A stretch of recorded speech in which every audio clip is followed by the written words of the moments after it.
ओम नमो भगवते वासुदेवाय। नमस्कार दोस्तों, स्वागत है आप सभी का हमारे चैनल भक्ति ज्ञान में। दोस्तों, आज मैं आपको बृहस्पतिवार की व्रत कथा सुना रहा हूँ। बृहस्पतिवार का व्रत करने और व्रत कथा सुनने से स्त्री पुरुषों की सभी मनोकामनाएं पूरी होती हैं। इस व्रत से धन संपत्ति की प्राप्ति होती है, निसंतानों को पुत्र प्राप्ति होती है, परिवार में सुख शांति बनी रहती है और सभी प्रकार के आनंद प्राप्त होते हैं। बृहस्पतिवार का व्रत सभी स्त्री पुरुषों को जरूर करना चाहिए। भगवान विष्णु का भजन कीर्तन करना चाहिए। आइए सुनते हैं बृहस्पतिवार की व्रत कथा। प्राचीन समय की बात है। भारत में एक राजा राज्य करता था। वह बड़ा प्रतापी तथा दानी था। वह नित्य प्रति मंदिर में भगवत दर्शन करने जाता था। वह ब्राह्मण और गुरु की सेवा किया करता था। उसके द्वार से कोई भी याचक निराश होकर नहीं लौटता था। वह प्रत्येक गुरुवार को व्रत रखता एवं पूजन करता था। हर दिन गरीबों की सहायता करता था, परंतु यह सब बातें उसकी रानी को अच्छी नहीं लगती थीं। वह न व्रत करती और न किसी को एक भी पैसा दान में देती थी। वह राजा से भी ऐसा करने को मना किया करती थी। एक समय की बात है कि राजा शिकार खेलने वन को चले गए। घर पर रानी और दासी थीं। उस समय गुरु बृहस्पति साधु का रूप धारण कर राजा के दरवाजे पर भिक्षा मांगने आए। साधु ने रानी से भिक्षा मांगी तो वह कहने लगी, हे साधु महाराज, मैं इस दान और पुण्य से तंग आ गई हूँ। इस कार्य के लिए तो मेरे पति देवी बहुत हैं। अब आप ऐसी कृपा करें कि सारा धन नष्ट हो जाए तथा मैं आराम से रह सकूं। साधु रूपी बृहस्पति देव ने कहा, हे देवी, तुम बड़ी विचित्र हो। संतान और धन से कोई दुखी नहीं होता है, इसको सभी चाहते हैं। पापी भी पुत्र और धन की इच्छा करता है। अगर तुम्हारे पास धन अधिक है तो भूखे मनुष्यों को भोजन कराओ, प्याऊ लगवाओ, ब्राह्मणों को दान दो, धर्मशाला बनवाओ, कुआं, तालाब, बावड़ी, बाग, बगीचे आदि का निर्माण कराओ तथा निर्धनों की कुंवारी कन्याओं का विवाह कराओ। साथ ही यज्ञ आदि करो। इस प्रकार के कर्मों से आपके कुल का और आपका नाम परलोक में भी सार्थक होगा एवं तुम्हें भी स्वर्ग की प्राप्ति होगी। परंतु रानी साधु की इन बातों से खुश नहीं हुई। उसने कहा, हे साधु महाराज, मुझे ऐसे धन की आवश्यकता नहीं जिसको मैं अन्य लोगों को दान देती फिरूं तथा जिसको रखने और संभालने में ही मेरा सारा समय नष्ट हो जाए। साधु ने कही, हे देवी, यदि तुम्हारी ऐसी ही इच्छा है तो जैसा मैं तुम्हें बताता हूँ तुम वैसा ही करना। बृहस्पतिवार के दिन घर आंगन को गोबर से लीपना, अपने केसों को पीली मिट्टी से धोना, केसों को धोते समय स्नान करना, राजा से कहना वह हजामत करवाए, भोजन में मांस मदिरा खाना, कपड़े धोबी के यहाँ धुलने देना। इस प्रकार 7 बृहस्पतिवार तक करने से तुम्हारा सारा धन नष्ट हो जाएगा। यह कहकर साधु महाराज रूपी बृहस्पति देव अंतर्ध्यान हो गए।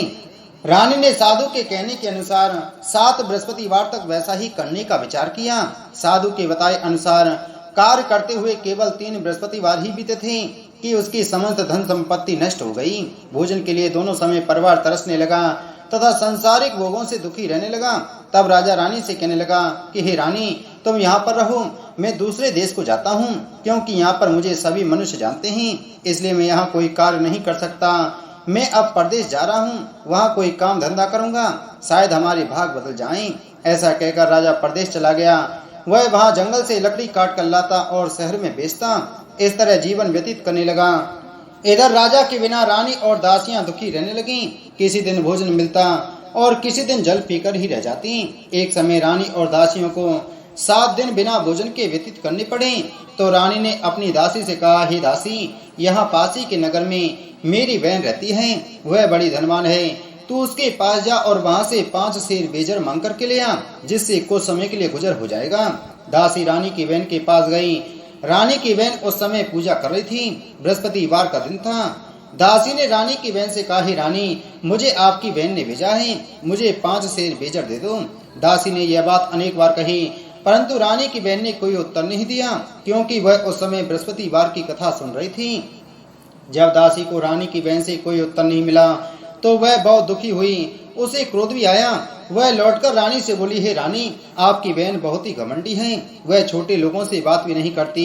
मैंने उससे कहा तो उसने कोई उत्तर नहीं दिया, मैं वापस चली आई। रानी बोली, हे दासी, इसमें उसका कोई दोष नहीं है। जब बुरे दिन आते हैं तब कोई सहारा नहीं देता। अच्छे बुरे का पता विपत्ति में ही लगता है। जो ईश्वर की इच्छा होगी वही होगा। यह सब हमारे भाग्य का दोष है। उधर रानी की बहन ने सोचा कि मेरी बहन की दासी आई थी, परंतु मैं उससे नहीं बोली। इससे वह बहुत दुखी हुई होगी। अतः कथा सुन और विष्णु भगवान का पूजन समाप्त कर वह अपनी बहन के घर आई और कहने लगी, हे बहन, मैं बृहस्पतिवार का व्रत कर रही थी। तुम्हारी दासी हमारे घर गई थी, परंतु जब तक कथा होती है तब तक हम लोग ना उठते हैं ना बोलते हैं, इसलिए मैं नहीं बोली। कहो दासी क्यों गई थी? रानी बोली, बहन, हमारे घर अनाज नहीं था। वैसे तुमसे कोई बात छिपी नहीं है, इस कारण मैंने दासी को तुम्हारे पास 5 सेर बेजल लेने के लिए भेजा था। रानी की बहन बोली, बहन देखो, बृहस्पति भगवान सबकी मनोकामना पूर्ण करते हैं। देखो शायद तुम्हारे घर में ही अनाज रखा हो। यह सुनकर दासी घर के अंदर गई तो वहां उसे एक घड़ा बेजर का भरा मिल गया। उसे बड़ी हैरानी हुई, क्योंकि उसने एक एक बर्तन देख लिया था। उसने बाहर आकर रानी को बताया। दासी अपनी रानी से कहने लगी, हे रानी देखो, वैसे हमको जब अन्न नहीं मिलता तो हम रोज ही व्रत करते हैं। अगर इनसे व्रत की विधि और कथा पूछ ली जाए तो उसे हम भी कर लिया करेंगे। दासी के कहने पर रानी ने अपनी बहन से बृहस्पतिवार व्रत के बारे में पूछा। उसकी बहन ने बताया, हे रानी बहन, बृहस्पतिवार को सूर्योदय से पूर्व उठकर स्नान करके बृहस्पतिवार का व्रत करना चाहिए, लेकिन उस दिन सिर नहीं धोना चाहिए। बृहस्पतिवार के व्रत में चने की दाल और मुनक्कों से विष्णु भगवान का केले के वृक्ष की जड़ में पूजन करें तथा दीपक जलावें। उस दिन एक ही समय भोजन करें। भोजन पीले खाद्य पदार्थ का करें तथा कथा सुनें। इस प्रकार करने से गुरु भगवान प्रसन्न होते हैं, अन्न पुत्र धन देते हैं, मनोकामना पूर्ण करते हैं। इस तरह व्रत और पूजन की विधि बताकर रानी की बहन अपने घर लौट गई।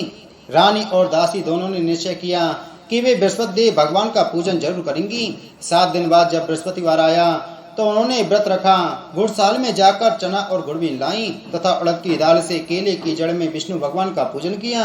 अब भोजन कहाँ से आए? दोनों बड़ी दुखी हुई, परंतु उन्होंने व्रत किया था, इस कारण बृहस्पति देव भगवान प्रसन्न थे। वे एक साधारण व्यक्ति के रूप में 2 थालों में सुंदर पीला भोजन लेकर के आए और दासी को देकर बोले, हे दासी, यह भोजन तुम्हारे और रानी के लिए है, तुम दोनों करना। दासी भोजन पाकर बड़ी प्रसन्न हुई और रानी से बोली, रानी जी भोजन कर लो। रानी को भोजन के आने के बारे में कुछ पता नहीं था, इसलिए वह दासी से बोली, जा तू ही भोजन कर, क्योंकि तू हमारी व्यर्थ में हंसी उड़ाती है। दासी बोली, एक व्यक्ति अभी भोजन दे गया है। रानी कहने लगी, वह भोजन तेरे लिए ही दे गया है, तू ही भोजन कर। दासी ने कहा, वह व्यक्ति हम दोनों के लिए 2 थालों में भोजन दे गया है, इसलिए मैं और आप दोनों ही साथ साथ भोजन करेंगी। फिर दोनों ने गुरु भगवान को नमस्कार कर भोजन प्रारंभ किया। उसके बाद वे प्रत्येक बृहस्पतिवार को गुरु भगवान का पूजन और व्रत करने लगी। बृहस्पति भगवान की कृपा से उनके पास धन हो गया, परंतु रानी फिर पहले की तरह से आलस करने लगी। तब दासी बोली, देखो रानी, तुम पहले भी इस प्रकार आलस करती थी, तुम्हें धन के रखने में कष्ट होता था, इस कारण सभी धन नष्ट हो गया। अब गुरु भगवान की कृपा से धन मिला है तो फिर तुम्हें आलस होता है। बड़ी मुसीबतों के बाद हमने यह धन पाया है, इसलिए हमें दान पुण्य करना चाहिए। तुम भूखे मनुष्यों को भोजन कराओ, प्याऊ लगवाओ, ब्राह्मणों को दान दो, कुआं, तालाब, बावड़ी आदि का निर्माण करवाओ, मंदिर पाठशाला बनवाकर दान दो, कुंवारी कन्याओं का विवाह करवाओ, धन को शुभ कार्यों में खर्च करो, जिससे तुम्हारे कुल का यश बढ़े तथा स्वर्ग प्राप्त हो और पितृ प्रसन्न हो। दासी की बात मानकर रानी ने इसी प्रकार के कर्म करने प्रारंभ किए, जिससे उनका काफी यश फैलने लगा। एक दिन रानी और दासी आपस में विचार करने लगी कि ना जाने राजा किस दशा में होंगी, उनकी कोई खोज खबर नहीं है। गुरु भगवान से उन्होंने प्रार्थना की और भगवान ने रात्रि में राजा को स्वप्न में कहा, हे राजा उठ, तेरी रानी तुझको याद करती है, अब अपने देश को लौट जा। राजा प्रातःकाल उठकर जंगल से लकड़ियां काटकर लाने के लिए जंगल की ओर चल पड़ा। जंगल से गुजरते हुए वह सोचने लगा, रानी की गलती से कितने दुख भोगने पड़े, राजपाट छोड़कर उसे जंगल में आकर रहना पड़ा, जंगल से लकड़ियां काटकर उन्हें बेचकर गुजारा करना पड़ा। उसी समय उस जंगल में बृहस्पति देव एक साधु का रूप धारण कराए और राजा के पास आकर बोले, हे लकड़ारे, तुम इस सुनसान जंगल में किस चिंता में बैठे हो, मुझे बतलाओ। यह सुन राजा के नेत्रों में जल भर आया और साधु की वंदना कर बोला, हे प्रभु, आप सब कुछ जानने वाले हैं। इतना कहकर राजा ने साधु को अपनी संपूर्ण कहानी सुना दी। महात्मा तो स्वभाव से ही दयालु होते हैं। वे राजा से बोले, हे राजा, तुम्हारी पत्नी ने बृहस्पति देव के प्रति अपराध किया था, जिसके कारण तुम्हारी यह दशा हुई। अब तुम किसी प्रकार की चिंता मत करो, भगवान तुम्हें पहले से अधिक धन देंगे। देखो, तुम्हारी पत्नी ने बृहस्पतिवार का व्रत करना प्रारंभ कर दिया है। अब तुम भी बृहस्पतिवार का व्रत करके चने की दाल व गुड़ जल के लोटे में डालकर केले का पूजन करो, फिर कथा कहो या सुनो, भगवान तुम्हारी सब मनोकामनाओं को पूर्ण करेंगे। साधु को प्रसन्न देखकर राजा बोला, हे प्रभु, मुझे लकड़ी बेचकर इतना पैसा भी नहीं बचता जिससे भोजन करने के उपरांत कुछ बचा सकूं। मैंने रात्रि में अपनी रानी को व्याकुल देखा है, मेरे पास कोई साधन नहीं जिससे समाचार जान सकूं।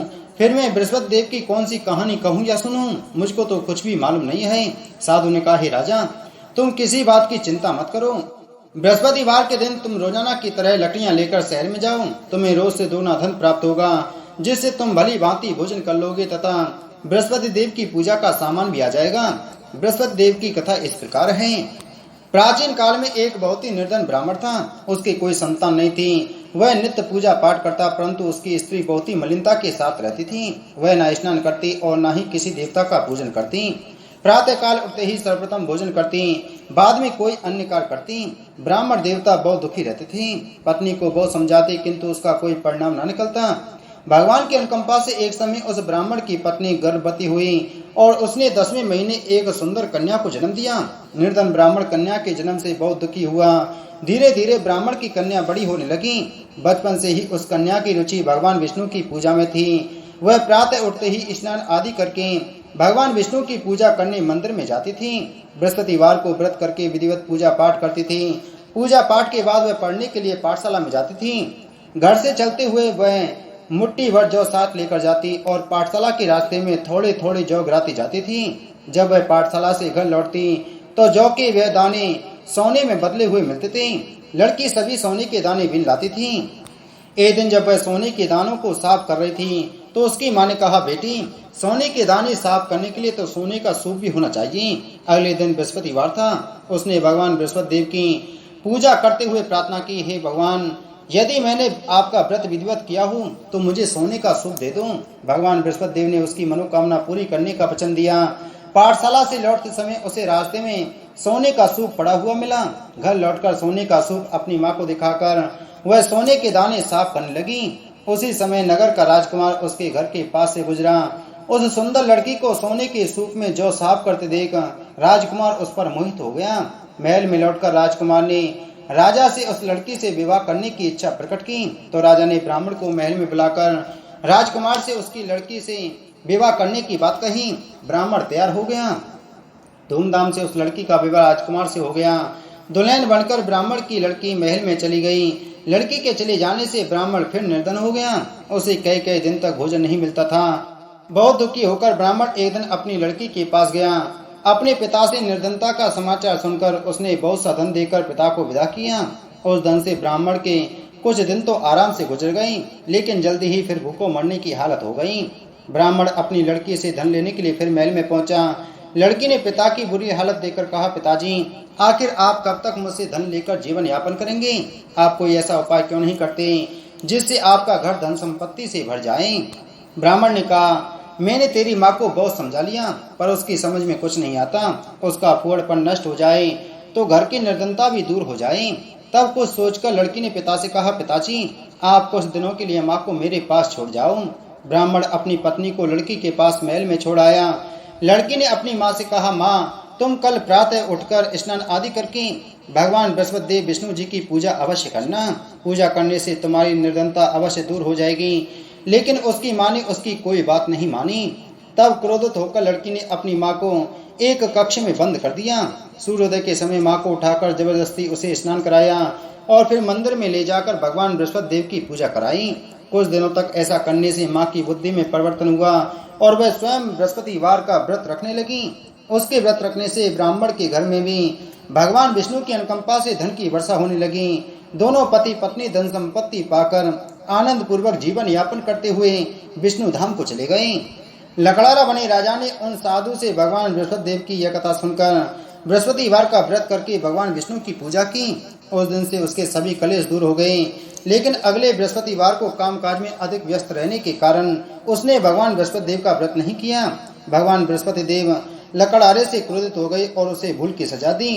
उस दिन नगर के राजा ने नगर में घोषणा करके सबको सूचित किया, प्रत्येक नागरिक मेरे महल में भोजन करने आए। जो नहीं आएगा उसे अपराधी मानकर भारी दंड दिया जाएगा।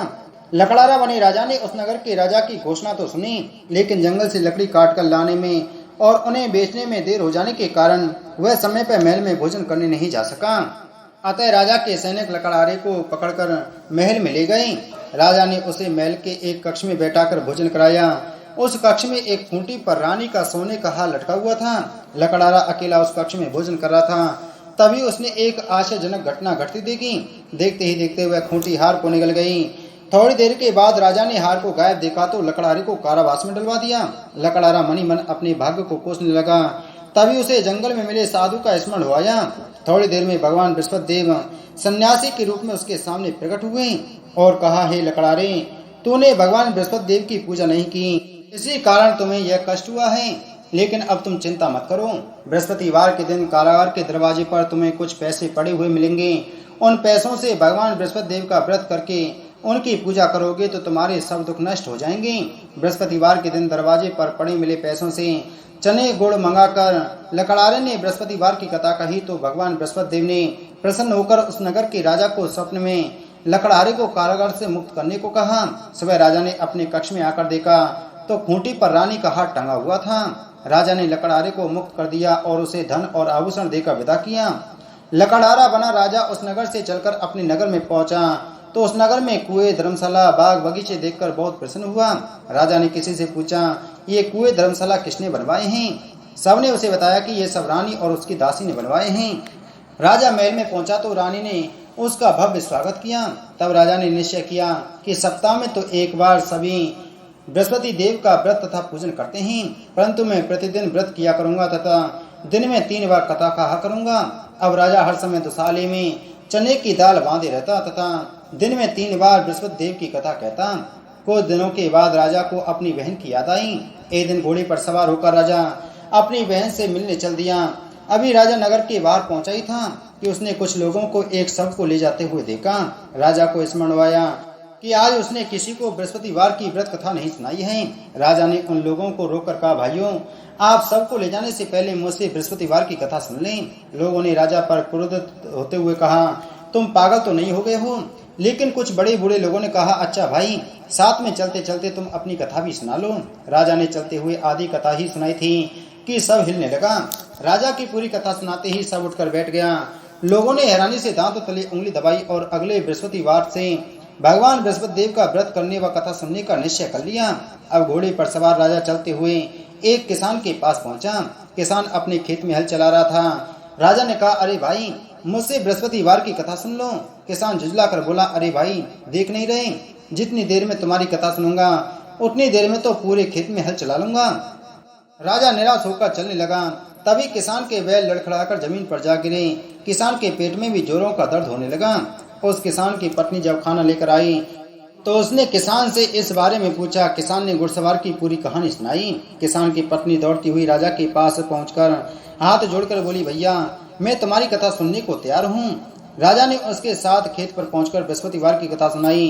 तभी बैल उठकर खड़ी हो गई। किसान के पेट का दर्द भी तुरंत ठीक हो गया। राजा अपनी बहन के घर पहुंचा तो उसकी बहुत आवभगत हुई। अगले दिन सुबह उठकर राजा ने देखा घर के सभी लोग भोजन कर रहे हैं। किसी भूखे को बृहस्पतिवार की कथा सुनाए बिना राजा भोजन नहीं करता था। उसने बहन से कहा, बहन, क्या घर में कोई ऐसा व्यक्ति है जिसने अभी तक भोजन ना किया हो? उसकी बहन बोली, भैया, हमारे घर में तो क्या आपको पूरे नगर में कोई ऐसा व्यक्ति नहीं मिलेगा जिसने सुबह सुबह भोजन नहीं किया हो। तब राजा ने बहन के घर से निकलकर उस नगर में बिना भोजन किए व्यक्ति की तलाश की। एक गडरिये के घर में उसका बेटा बीमार होने के कारण भूखा रह गया था। राजा ने उसको जाकर बृहस्पतिवार की कथा सुनाई। कथा सुनते सुनते गडरिये का बीमार बेटा बिल्कुल ठीक हो गया। सबने राजा की बहुत प्रशंसा की।